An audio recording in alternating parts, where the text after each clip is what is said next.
Good morning, स्वागत है आपका फिट इंडिया के सुपर हिट बुलेटिन में। मैं हूं आपके साथ श्वेता श्रीवास्तव। नमस्कार, आपके साथ मैं हूं दीपिका यादव। शुरू हो चुका है खबरों का सफर, जिसमें देश दुनिया की तमाम बड़ी खबरें हर रोज हम आपके लिए लेकर आते हैं। जी हाँ, फिट इंडिया के सुपर हिट बुलेटिन और फ्रेश एंड फास्ट में देश और दुनिया की हर बड़ी खबर आप तक पहुंचाएंगे। इसलिए एक नहीं बल्कि 2 घंटे तक बने रहिए हमारे साथ और देखते रहिए टाइम्स नाउ नव भारत।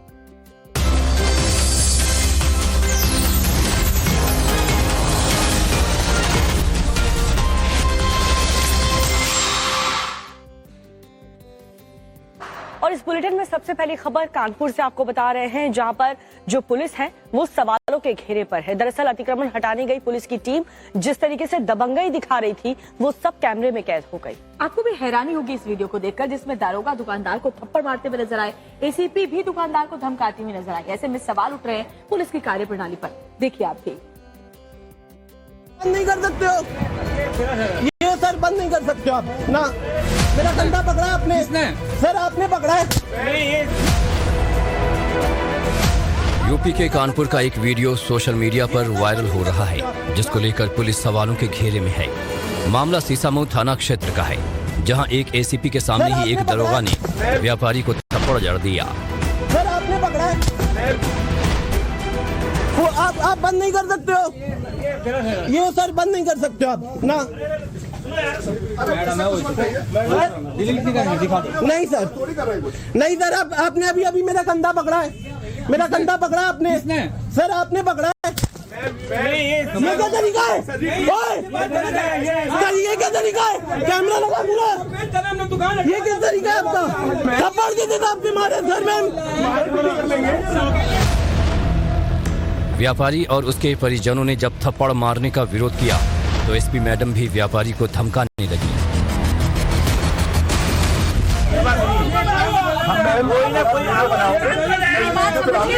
ये बताइए, आप दुकानदार को मारेंगे? थप्पड़ देने वाला मुझको दीदी बात कर रहे हैं, देखो लीजिए। तुम जितना बोलो ना से बोल सकते हो। पहली बात देखिए, थाने की फोर्स खड़ा करूंगी यहाँ पे।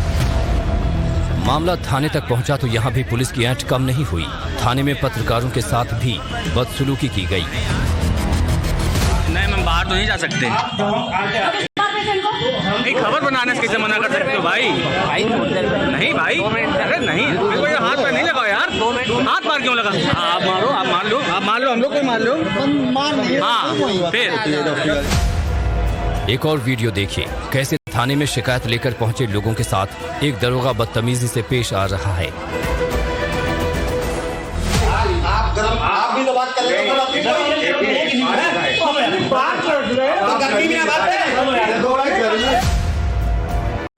जानकारी के मुताबिक सीसामऊ थाने की पुलिस सीसामऊ बाजार में अतिक्रमण हटाने गई थी। इसी दौरान वहां के व्यापारी के साथ पुलिस की कहासुनी हो गई। अतिक्रमण हटाने की कार्रवाई के दौरान एसीपी श्वेता कुमारी सीसामऊ थाने की फोर्स के साथ मौजूद थीं। इसी दौरान एक व्यापारी अतिक्रमण हटाने की कार्रवाई का वीडियो बनाने लगा। पुलिस ने उसे वीडियो बनाने से रोका और उसकी दुकान में घुस गई। व्यापारी ने जब आपत्ति जताई तो सीसामऊ थाने के एक दरोगा ने उसको थप्पड़ मार दिया। वीडियो सोशल मीडिया पर वायरल होने के बाद बाजार के अन्य व्यापारियों में भारी आक्रोश देखने को मिल रहा है। खबर उत्तर प्रदेश के मुरादाबाद से, जहां मंदिर की दीवार के निर्माण को लेकर 2 समुदाय आमने सामने आ गए और जब ये दीवार का निर्माण हो रहा था वहां पुलिस फोर्स भी मौजूद थी। बावजूद इसके एक समुदाय ने पथराव करना शुरू कर दिया। जी हाँ, ये पूरा विवाद है क्या? पुलिस पर पथराव क्यों किया और जिन लोगों ने यहाँ पर पत्थरबाजी शुरू की उन पर क्या एक्शन लिया गया है, देखिए रिपोर्ट में। यूपी के मुरादाबाद में मंदिर से जुड़े एक विवाद को सुलझाने पहुंची पुलिस के ऊपर समुदाय विशेष के लोगों ने हमला कर दिया। इस दौरान पुलिस वालों के ऊपर जमकर पत्थरबाजी की गई, जिसमें कई पुलिस वालों को चोटें आई हैं। पुलिस विरोध कर रहे लोगों को काबू करने की कोशिश कर रही थी। इसी दौरान छतों से पत्थरबाजी शुरू हो गई। पत्थरबाजी तेज होती देख पुलिस के जवानों को पीछे हटना पड़ा, लेकिन उपद्रवियों ने पत्थर फेंकना बंद नहीं किया। बताया जा रहा है कि कुछ लोग इलाके में बन रहे मंदिर का विरोध कर रहे थे, जिसकी जानकारी मिलने पर पुलिस मौके पर पहुंची थी। इसी दौरान मंदिर का विरोध कर रहे लोगों ने पुलिस वालों पर ही पत्थर फेंकने शुरू कर दिए। निर्माण व्यक्तिगत जगह में था और रेवेन्यू ऑफिसर जो मजिस्ट्रेट थे वो भी मौजूद थे वहाँ पर। उन्होंने उसको वेरीफाई किया था, तो निर्माण वो वैदिक था, लेकिन उसका फिर भी विरोध किया जा रहा था। वीडियो सोशल मीडिया पर वायरल होने के बाद पुलिस ने 1 दर्जन से ज्यादा लोगों के खिलाफ केस दर्ज कर आगे की कार्रवाई शुरू कर दी है। मूड़ा पांडे क्षेत्र में कल कोई व्यक्ति अपनी व्यक्तिगत जगह में कोई निर्माण कर रहे थे, जिसको लेके कुछ लोगों ने वहाँ विरोध किया था। पुलिस मौके पर पहुँच गई थी। जब वो विरोध कर रहे थे उसी दौरान पुलिस ने उनको वहाँ से हटाया था। कुछ लोगों ने जो विरोध किया था पुलिस का, उनके विरुद्ध एक अभियोग थाना मूड़ा पांडे पर पंजीकृत किया गया था, जिसमें कुछ लोगों को नामजद किया गया, जिसमें से 5 लोगों की गिरफ्तारी मौके से की गई थी और जिनके विरुद्ध कार्रवाई की जा रही है। फिलहाल पुलिस ने लोगों से शांति बनाए रखने की अपील की है। और बात बिहार की करेंगे, जहां पर शराब माफियाओं के हौसले अभी भी बुलंद है। चेकिंग करने गई पुलिस की टीम जैसे ही बेगूसराय पहुंचती है, पुलिस को ये सूचना मिली थी, उसके बाद जो दबंग है वो पुलिस पर ही गाड़ी चढ़ा देते हैं। हालांकि आरोपी अभी फरार है, लेकिन जिस कार का चलने के लिए पुलिसकर्मी को इस्तेमाल किया गया था, उस कार को पुलिस ने जब्त कर लिया है। जांच तेजी के साथ आगे बढ़ रही है।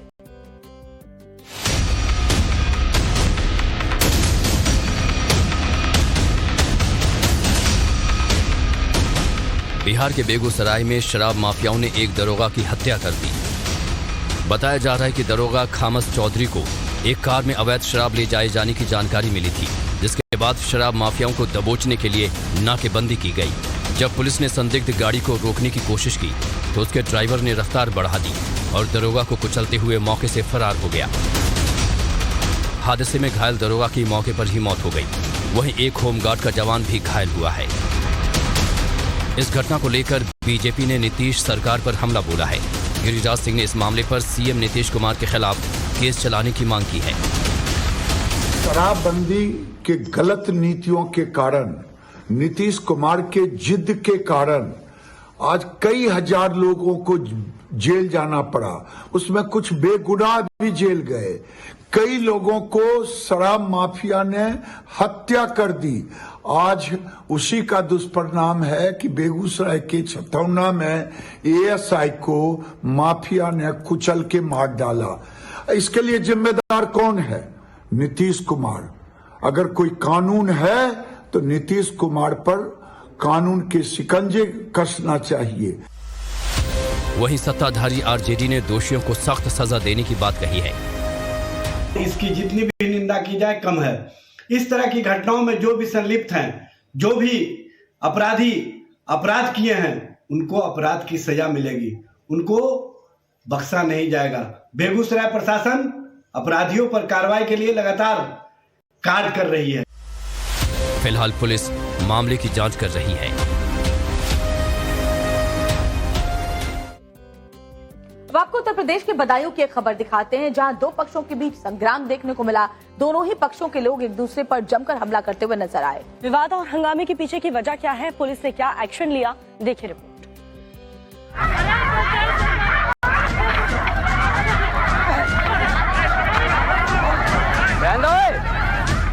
यूपी के बदायूं में जमकर बवाल देखने को मिला। बच्चों के झगड़े को लेकर 2 पक्षों में जमकर मारपीट हुई। इस तस्वीर को देखिए, कैसे 2 पक्षों के लोग एक दूसरे पर लाठी डंडों से हमला कर रहे हैं। तस्वीरों में महिलाएं, बुजुर्ग, बच्चे और जवान सब नजर आ रहे हैं। कोई किसी से कम नहीं, सबके हाथ में लाठी डंडे हैं और हर कोई दूसरे पक्ष के लोगों पर लाठी डंडे बरसाता दिखाई दे रहा है। कुछ लोग पथराव करते हुए साफ देखे जा सकते हैं। सहसवान कोतवाली क्षेत्र के सिठोलिया पुख्ता गांव में हंगामे और बवाल का ये वीडियो सोशल मीडिया पर तेजी से वायरल हो रहा है। मामले की जानकारी मिलते ही पुलिस मौके पर पहुंची और दोनों पक्षों से लगभग आधा दर्जन लोगों को हिरासत में ले लिया। पुलिस ने केस दर्ज कर मामले की जांच शुरू कर दी है।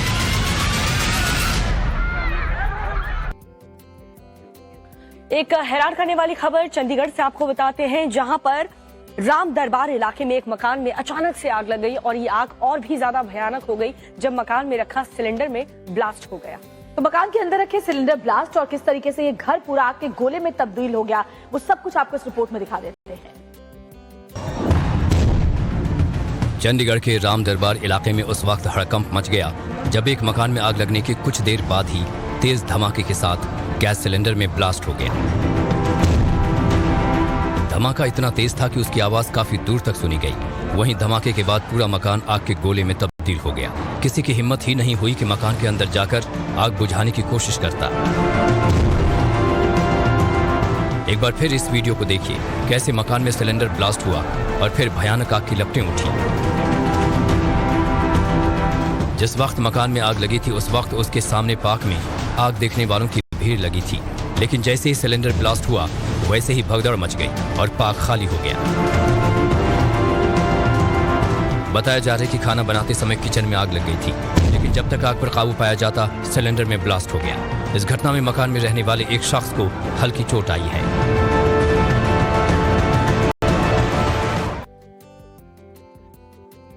और अब खबर उत्तर प्रदेश के गोरखपुर से, जहां हाईटेक लेडी गैंग इस वक्त एक्टिव है और इस लेडी गैंग की जो नजर है वो लग्जरी गाड़ियों पर होती है। चोरी की ऐसी ही एक सनसनीखेज वारदात सीसीटीवी में कैद हुई है। आप भी देखिए और सावधान रहिए। यूपी के गोरखपुर में इन दिनों हाईटेक लेडी चोर गिरोह एक्टिव है। बड़ी चोरियों को अंजाम देने वाले इस गिरोह के निशाने पर सिर्फ लग्जरी गाड़ियां होती हैं। दबे पांव आने वाली इस लेडी चोर को सीसीटीवी कैमरे ने कैद कर लिया। तस्वीरें गोरखपुर के ही विवेकपुरम की हैं, जहां ट्रैक सूट और हुडी पहने एक और सुनसान सड़क पर पैदल आती दिखी। उसने दाहिने हाथ में एक बैग थाम रखा था। पुलिस के मुताबिक इसमें लैपटॉप होने की संभावना है। थोड़ी दूर चलने के बाद ये लेडी चोर एक फॉर्च्यूनर कार के पास पहुंचती है और कुछ देर तक खड़े रहने के बाद लॉक खोल लेती है। गाड़ी में ये चोर करीब 8 मिनट तक बैठी रही। पुलिस के मुताबिक इस दौरान इस महिला ने लैपटॉप की मदद से कार के लॉक को हैक कर लिया और बड़े आराम से गाड़ी लेकर फरार हो गई। इस दौरान वो रामगढ़ ताल थाने के सामने से भी गुजरी, लेकिन पुलिस को चोरी की भनक तक नहीं लगी। गोरखपुर में ठीक इसी तरह कई और गाड़ियां भी चोरी हुई हैं। पुलिस के मुताबिक हरियाणा की रहने वाली मां बेटी इन चोरियों को अंजाम दे रही हैं। ऐसे में मां बेटी के गैंग को पकड़ने के लिए पुलिस की एक टीम एक्टिव हो गई है, जो कि बिहार और असम तक दबिश दे रही है। और चलिए एक हैरान करने वाली खबर मध्य प्रदेश के धार से आपको बताते हैं। एक अनोखी खबर है। यहाँ पर एक गांव के लोग कई सालों से एक गोल पत्थर की पूजा करते हुए आ रहे थे और उसके बाद पता चला कि ये कोई गोल पत्थर नहीं बल्कि ये अंडा था, और वो भी डायनासोर का। 17 साल पहले बताया जा रहा है खुदाई के दौरान ये अंडा मिला था लोगों को। अब भूवैज्ञानिकों का क्या कहना है और गांव वाले किस तरीके से दुविधा में हैं, देखिए रिपोर्ट में।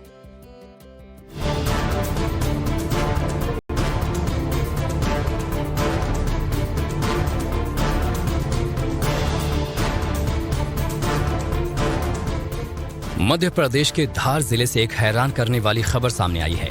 यहाँ पांडलिया गांव में लोग जिस गोलाकार पत्थरनुमा चीज को कुल देवता मानकर पूज रहे थे, दरअसल वो डायनासोर का अंडा निकला। वैज्ञानिकों ने इस बात की पुष्टि की है कि फिलहाल इन गोल आकृतियों को प्रशासन और रिसर्च टीम की तरफ से संरक्षित कर लिया गया है। ये टाइटेनोसॉर का अंडा है, लगभग 18 सेंटीमीटर इसका व्यास है और जिसके लिए पूरा साइट बहुत प्रसिद्धि पाया हुआ है। तो कुछ अंडे जो है कुछ समय के लिए उनको सुरक्षा देने के हिसाब से पार्क के संग्रहण में रखे हुए हैं और समय पर इनको उचित रूप से प्रदर्शित किया जाए। ये परंपरा स्थानीय लोगों के पूर्वजों के दौर से चली आ रही थी।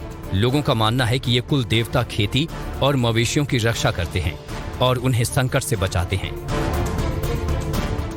ये हमारा खेड़ापुरा में है भिलड़ बाबा, वहाँ पर ये गुल दगड़ा मानते थे। हाँ। उसको कई सालों से पहले लोग पूछते थे। अच्छा अच्छा। तो ये तो बाद में पता चला कि खुद हुई तब कि यार ये गुल दगड़ा नहीं अंडा है डायनासोर। अच्छा, और दूसरा स्थान कहाँ है? एक दूसरा स्थान पटेलपुरा में है, उसके बारे में मैं पता लगाया सर को उनको जी। हाँ, और ये फॉरेस्ट विभाग में ले जाके रखा है। माना जाता है कि मध्य प्रदेश की नर्मदा घाटी में डायनासोर युग में धरती से लुप्त हो चुके इन प्राणियों की अच्छी संख्या थी। इसी साल जनवरी में धार से 256 अंडे मिले थे। इनका आकार 15 से 17 सेंटीमीटर का था। फिलहाल गांव वालों का कहना है कि वो आगे भी इन गोलाकार चीजों की पूजा करते रहेंगे। हिमाचल प्रदेश से लेकर उत्तराखंड तक सर्दी ने अब अपना रंग दिखाना शुरू कर दिया है। हिमाचल प्रदेश के लाहौल स्पीति में तो बर्फबारी की और साथ ही बर्फ जमने की ऐसी तस्वीरें सामने आई हैं जो आपको भी हैरान कर देंगी। और खास करके उत्तराखंड की बात करें तो यहाँ पर भी जबरदस्त बर्फबारी ने मौसम पूरा का पूरा बदल कर रख दिया है और 23 दिसंबर तक मौसम विभाग की तरफ से कहा गया है कि बर्फबारी पहाड़ी इलाकों में हो सकती है। तस्वीरों को देखकर आप शायद हैरत में पड़ गए होंगे कि आखिर क्या है, कैसे एक गाड़ी यहाँ फंस गई। तस्वीरें हिमाचल प्रदेश के लाहौल स्पीति जिले की हैं। यहाँ के काजा मनाली रोड पर कड़ाके की ठंड की वजह से 5 टूरिस्ट फंस गए। इन्हें प्रशासन ने रेस्क्यू किया। दरअसल सर्दी की वजह से यहाँ के नदी नाले जमकर बर्फ हो चुके हैं। कई जगह सड़कों पर पानी बहते बहते जम गया है। पूरी घाटी का तापमान -25 डिग्री से भी नीचे लुढ़क गया है। प्रशासन ने सड़कें बंद कर दी हैं। बावजूद इसके एडवेंचर के नाम पर टूरिस्ट जान जोखिम में डालकर यहाँ आ रहे हैं। हिमाचल प्रदेश की तरह पड़ोसी उत्तराखंड के भी कई इलाकों में बर्फबारी से हालात बिगड़ चुके हैं। पिथौरागढ़ में हर ओर बर्फ की मोटी परत बिछी दिख रही है। मौसम विभाग ने 23 दिसंबर तक भारी बर्फबारी की चेतावनी जारी की है। और बरेली की खबर आपको बताते हैं, जहां एक बार फिर दहशत का आलम फैल गया। युवती की लाश एक बगीचे में पाई गई। इसके अलावा युवती की हत्या गला रेत कर की गई थी, लेकिन हत्या क्यों की गई है इसकी तफ्तीश अभी जारी है। जी हाँ, और इसी को लेकर के जो बरेली पुलिस है उस पर कई तरीके के सवाल उठ रहे हैं, कानून व्यवस्था को लेकर के सवाल उठ रहे हैं। एक रिपोर्ट आपको दिखाते हैं। यूपी का बरेली उस वक्त फिर दहशत में आ गया जब कैंट थाना क्षेत्र के कृष्णानगर कॉलोनी के पास एक युवती की लाश मिली।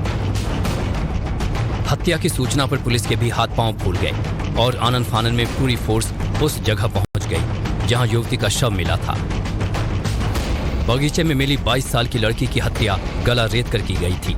वहीं उसके कपड़े भी अस्त व्यस्त मिले। आशंका जताई जा रही है कि लड़की से रेप के बाद उसकी हत्या कर दी गई है। फिलहाल पुलिस पूरे मामले की तफ्तीश में जुटी है। कैंट के ठीरिया निजावत के एक आम के बाग में एक अज्ञात युवती का शव बरामद हुआ है और शव को पोस्टमार्टम के लिए भिजवा दिया गया है और सभी उच्च अधिकारियों द्वारा घटनास्थल का निरीक्षण कर लिया गया है। फील्ड यूनिट एवं डॉग स्क्वाड द्वारा भी घटनास्थल को दिखवा लिया गया है। फिलहाल युवती की शिनाख्त कराई जा रही है ताकि हत्या की ठीक से तफ्तीश की जा सके। लेकिन बरेली में हो रही महिलाओं की हत्या ने कानूनी व्यवस्था पर सवाल जरूर खड़े कर दिए हैं, क्योंकि इससे पहले भी शाही और शीशगढ़ इलाके में 9 महिलाओं की हत्या हो चुकी है और इसका सीरियल किलर अब तक पुलिस के हाथ नहीं लग सका है।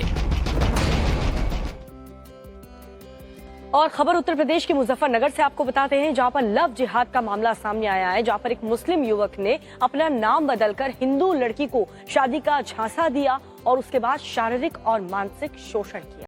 अभी लड़की पुलिस थानों के चक्कर काट रही है। साथ ही इस युवती का आरोप ये भी है कि जैसे ही उसने उसका विरोध किया उस लड़के का, तो वो उसे जान से मारने की धमकी भी दे रहा है।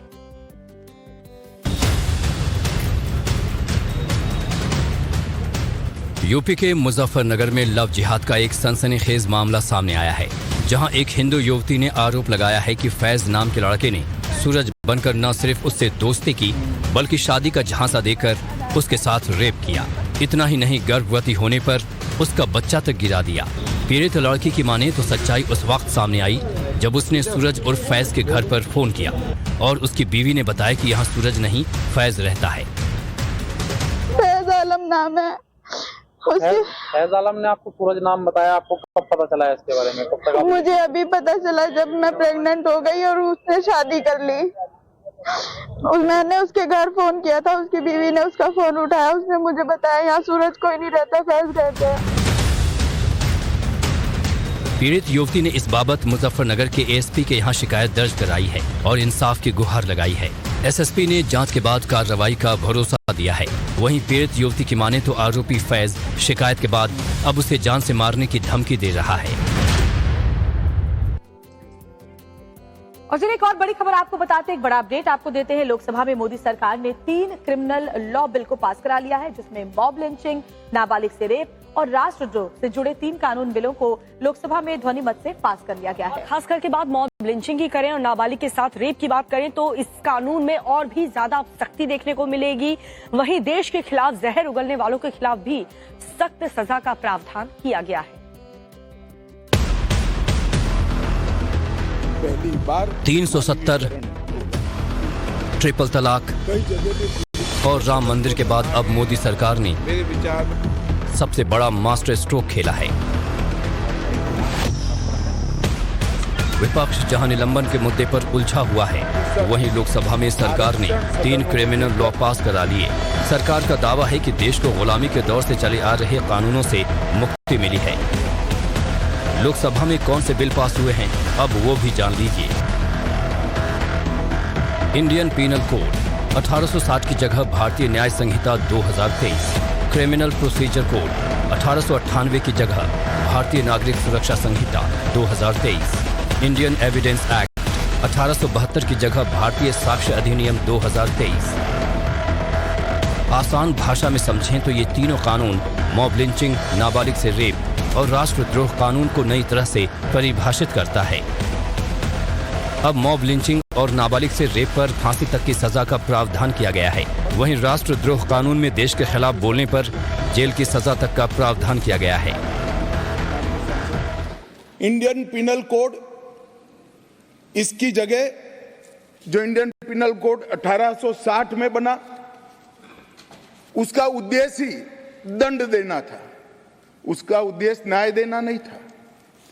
उसकी जगह भारतीय न्याय संहिता 2023 इस सदन की मान्यता के बाद अमल में आएगा। मान्यवर, ये तीनों कानूनों को अभी जो है, ये तीनों कानूनों को अगर ध्यान से देखते हैं तो इसके अंदर न्याय की कल्पना ही नहीं है। दंड देने की बात को ही न्याय माना जाए। सदन में अमित शाह ने जोर देकर कहा कि तीनों कानून न्याय, पारदर्शिता और निष्पक्षता पर आधारित हैं। इसके अलावा नए राष्ट्रद्रोह कानून के तहत पहली बार मोदी सरकार ने आतंकवाद की व्याख्या की है, जो अब तक किसी भी कानून में नहीं थी। लोकसभा में तीनों बिल पास होने के बाद अब इसे राज्यसभा में चर्चा कर पास कराने की तैयारी है।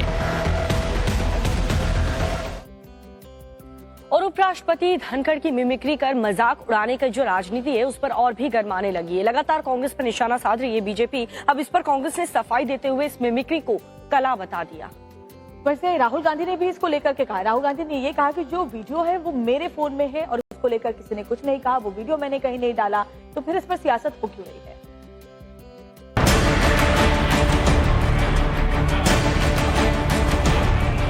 उपराष्ट्रपति जगदीप धनखड़ की मिमिक्री कर उनका मजाक उड़ाने का विवाद अभी थमा नहीं है। इस पर राजनीति जारी है। बीजेपी जहां इसे संवैधानिक पद का अपमान बता रही है, तो वहीं कांग्रेस इसे कला बताकर पूरे विवाद को खत्म करने में जुटी है। टीवी में रोजाना आप शाम को देखो, ये मिमिक हमारा एक आर्ट है। उसमें प्राइम मिनिस्टर से लेकर अपोजिशन सबको मिमिक होते हैं। और यहाँ किसी ने ये नहीं कहा कि भाई ये धनखड़ जी की ऊपर मिमिक हो रहे हैं। उनको क्यों खुद अपना रहे हैं, उनको किसी ने नहीं कहा, लेकिन लोग क्यों अपना रहे हैं। मिमिक्री विवाद में राहुल गांधी भी निशाने पर हैं, क्योंकि वो उस दौरान वीडियो बना रहे थे। अब राहुल गांधी ने अपनी सफाई में कहा है कि मेरा वीडियो मेरे फोन में है, किसी ने कुछ नहीं कहा। हाँ, राहुल ने सवाल जरूर दागा कि निलंबित सांसदों पर चर्चा क्यों नहीं हो रही। एमपी बैठे हुए थे, मैंने उनका वीडियो लिया, मेरा वीडियो मेरे फोन पे है, मीडिया दिखा रहा है, मीडिया कह रहा है, मोदी जी कह रहे हैं, किसी ने कुछ कहा ही नहीं है। अपनी कास्ट भी लिया है सर, किसी ने कुछ नहीं वहाँ पे किसानों का अपमान किया। नहीं सुनिए, देखिए वहाँ पे हमारे 150 एमपीज को बाहर फेंक दिया है, ठीक है। उसके बारे में मीडिया में कोई चर्चा नहीं हो रही है। वहीं राहुल की सफाई बीजेपी को रास नहीं आ रही। केंद्रीय मंत्री गिरिराज सिंह ने राहुल को एक गैर गंभीर शख्स बता डाला। देखिए, इस सदी का सबसे बड़ा नॉन सीरियस अगर कोई नेता है तो राहुल गांधी है। जिसको पता नहीं है वो क्या बोलते हैं, इसलिए नॉन सीरियस व्यक्ति पर मुझे लगता है कि कोई ज्यादा टिप्पणी करने की जरूरत नहीं है। उपराष्ट्रपति की मिमिक्री करने वाले टीएमसी सांसद ने भी अपनी सफाई में कहा कि उनका इरादा किसी को ठेस पहुंचाना नहीं था। हम किसी को मन में दुख नहीं देना चाहते थे। मिमिक्री एक तो आर्ट होता है। अभी प्रधानमंत्री जी भी पहले हाउस का अंदर किया था। हाँ, हम लेकिन हमारा सब रिस्पेक्ट है। लेकिन धनखड़ जी का I have also great respect for him. फिलहाल मिमिक्री विवाद थमने का नाम नहीं ले रहा। कांग्रेस जहां मिमिक्री विवाद से ध्यान हटाकर निलंबित सांसदों का मुद्दा उठाना चाह रही है, वहीं बीजेपी मिमिक्री विवाद पर कांग्रेस और विपक्ष को घेरे रखना चाह रही है।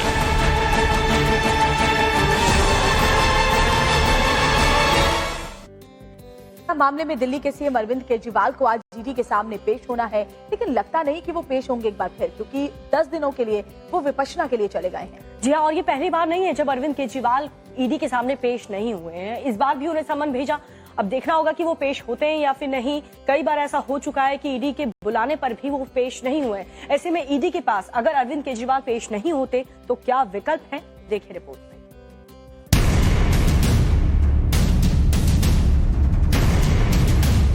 दिल्ली शराब नीति घोटाले के मामले की जांच कर रही ईडी के सामने एक बार फिर दिल्ली के मुख्यमंत्री अरविंद केजरीवाल पेश नहीं होंगे। आज ईडी ने दिल्ली सीएम केजरीवाल को समन देकर पेश होने को कहा था, लेकिन केजरीवाल ने पहले से तय कार्यक्रम का हवाला देते हुए विपश्यना योग शिविर के लिए पंजाब के होशियारपुर पहुंच गए हैं, जहां वो अगले 10 दिनों तक रहेंगे।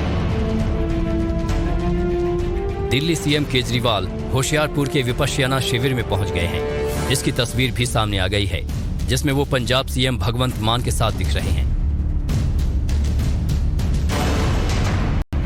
ये दूसरी बार है जब सीएम केजरीवाल ईडी के समन के बाद भी ईडी के सामने पेश नहीं हो रहे।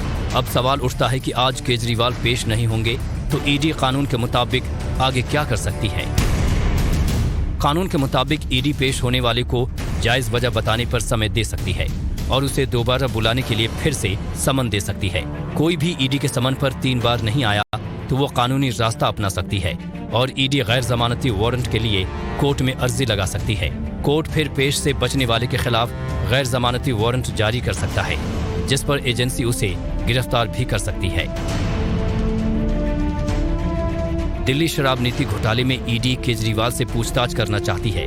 2 बार से केजरीवाल समन के बाद भी पेश नहीं हो रहे, तो ऐसे में अब ईडी उनसे पूछताछ के लिए एक बार फिर समन भेज सकती है और फिर उसके बाद कानूनी रास्ता अपना सकती है।